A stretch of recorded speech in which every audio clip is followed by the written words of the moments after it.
ഈശോ മിശിഹായ്ക്ക് സ്തുതിയായിരിക്കട്ടെ. ഇനി കുരിശാണ്. കുരിശിൻ്റെ വഴിയിലെ 10, 11, 12 സ്ഥലങ്ങൾ.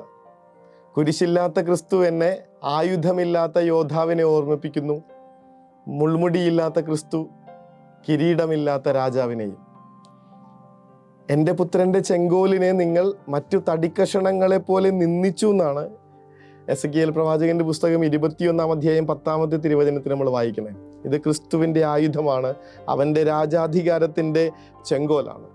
ഈ കുരിശില്ലാതെ തന്നെ അനുഗമിക്കാനാവില്ല എന്ന് അവൻ നമ്മളെ ഓർമ്മപ്പെടുത്തും. വിശുദ്ധ മത്തായിയുടെ സുവിശേഷം 16-ാം അധ്യായം 24-ാമത്തെ തിരുവചനം, വിശുദ്ധ ലൂക്കായുടെ സുവിശേഷം 9-ാമത്തെ അധ്യായം 23-ാമത്തെ തിരുവചനം. നിങ്ങളിൽ ആരെങ്കിലും എന്നെ അനുഗമിക്കാൻ ആഗ്രഹിക്കുന്നുണ്ടെങ്കിൽ, ക്രിസ്ത്യാനി എന്ന തലക്കെട്ടുമായിട്ട് ജീവിക്കണമെങ്കിൽ, എൻ്റെ ശിഷ്യനായിട്ട് മുന്നോട്ട് പോകണമെങ്കിൽ കുരിശിനെ തള്ളിക്കളയാതിരിക്കാൻ അവൻ നമ്മളെ ഓർമ്മപ്പെടുത്തി തരും. ആ കുരിശിന്മേലേക്ക് നോക്കി നിൽക്കാൻ, അവിടെ എനിക്ക് വേണ്ടി ബലിയായി മാറുന്ന ക്രിസ്തുവിനെ കണ്ട് ആരാധിക്കാനായിട്ടുള്ള ദിവസങ്ങളാണിത്. കുരിശിനെ വിട്ടുകളയാതിരിക്കാൻ തന്നെയാണ് ഈ സ്ഥലങ്ങളൊക്കെ ഓർമ്മ. ദ വൂണ്ടഡ് ഹീലർ എന്ന് പറയും അതിനെക്കുറിച്ചിട്ട്. ഫുൾട്ടൻ ജെഷ്യൻ പിതാവിൻ്റെ ഒരു പുസ്തകമാണ് ദ വൂണ്ടഡ് ഹീലർ. മുറിവേറ്റെടുത്ത് ഇങ്ങനെ സൗഖ്യപ്പെടുത്തുന്ന ഒരാളെ നമ്മൾ അവിടെ കാണും. ആ കുരിശിലേക്ക് നോക്കാതെ എങ്ങനെയാണ് മനുഷ്യർക്ക് പ്രകാശം കിട്ടുക? വചനം പറയണ കാര്യമാണ്, അവനിലേക്ക് നോക്കിയവരൊക്കെ പ്രകാശിതരായി എന്ന്. അത് ആ കുരിശിൻ ചുവട്ടിൽ നിന്ന്, ആ കാൽവരിയിൽ നിന്ന് ആ കുരിശിലേക്ക് നോക്കിയവരുടെ ഒക്കെ ജീവിതം പ്രകാശിപ്പിക്കപ്പെട്ടത് നമുക്ക് കാണാനായിട്ട് പറ്റുന്നുണ്ടെന്നേ. ആ കുരിശ് വിട്ടുകളയാതിരിക്കാനായിട്ടുള്ള ഓർമ്മപ്പെടുത്തുന്ന ഒരു കാലമാണിത്. ഉത്തർപ്രദേശിലെ ഒരു കുരിശിൻ്റെ വഴി നടക്കുന്നുണ്ട്. ആ കുരിശിൻ്റെ വഴിയിൽ 4, 5, 6 ഗ്രാമങ്ങൾ ഒരുമിച്ച് കൂടുന്നുണ്ട്. ഭീഷണി നിലനിൽക്കുന്ന ഒരു കാലം, എതിർപ്പും ആക്രമണവും ഉണ്ടാകുമെന്ന് ഉറപ്പുണ്ടായിരുന്ന ഒരു കാലം. എന്നിട്ടും അവർ കുരിശിൻ്റെ വഴി നടത്താൻ തീരുമാനിക്കുന്നു. മുൻപിലെ ക്രൂശിത രൂപവുമായിട്ട് അച്ഛൻ മുന്നേ പോകുന്നുണ്ട്. ഈ 6 ഗ്രാമങ്ങളിൽ നിന്നുമുള്ള മനുഷ്യരെ ഒരുമിച്ച് കൂടി കുരിശിൻ്റെ വഴികളിലൂടെ പോകുന്നുണ്ട്. ചുറ്റും ഇങ്ങനെ ഭീഷണി നിലനിൽക്കുന്ന ഒരു സമയം. എന്നിട്ടും അവർ ഉറക്കിയ കുരിശിൻ്റെ വഴിയിലെ പാട്ടുകൾ പാടുന്നു, കുരിശ് യാത്രയുടെ പ്രാർത്ഥനകൾ ചൊല്ലുന്നു, തീക്ഷ്ണമായ പ്രാർത്ഥനകൾ.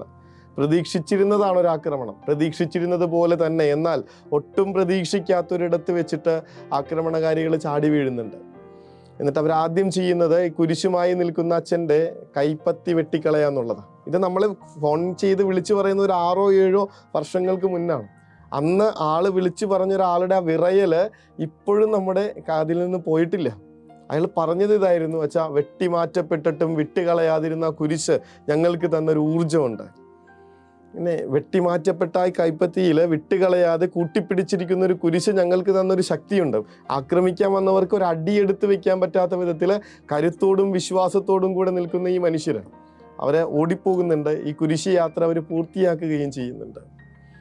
കുരിശിൻ്റെ വഴി അത് ക്രിസ്തുവിൻ്റെ വഴിയാണ്. വേണ്ട എന്ന് പറയുന്നവൻ സാത്താനാണെന്ന് കർത്താവ് പറയും. കാരണം സാത്താൻ്റെ വഴി കുറുക്ക് വഴിയാണ്. നമുക്ക് കുറുക്ക് വഴി വേണ്ട, നമുക്ക് കുരിശിൻ്റെ വഴി മതി. കാരണം അനേകായിരങ്ങളെ, ലക്ഷക്കണക്കിന് പേരെ, കോടിക്കണക്കിന് മനുഷ്യരെ ഈ ഉദ്ധാനത്തിൻ്റെ മഹിമയിലേക്ക് നയിച്ച വഴിയാണത്. അത് വേണ്ട എന്ന് വെച്ചിട്ട് എന്ത് നോമ്പുകാലം, അത് വേണ്ട എന്ന് വെച്ചിട്ട് എന്ത് ക്രൈസ്തവ വിശ്വാസം, അത് വേണ്ട എന്ന് വെച്ചിട്ട് എങ്ങനെ അവൻ്റെ ശിഷ്യത്വം?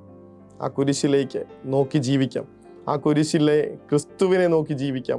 ഞാൻ കുരിശെടുക്കാൻ തയ്യാറാണെന്ന്, കുരിശൊരിക്കലും വിട്ടുകളയില്ല എന്ന് പറഞ്ഞ് അവനോട് ചേർന്ന് ഈ കുരിശ് യാത്ര നമുക്ക് നടക്കാം. ഈശോ അനുഗ്രഹിക്കട്ടെ.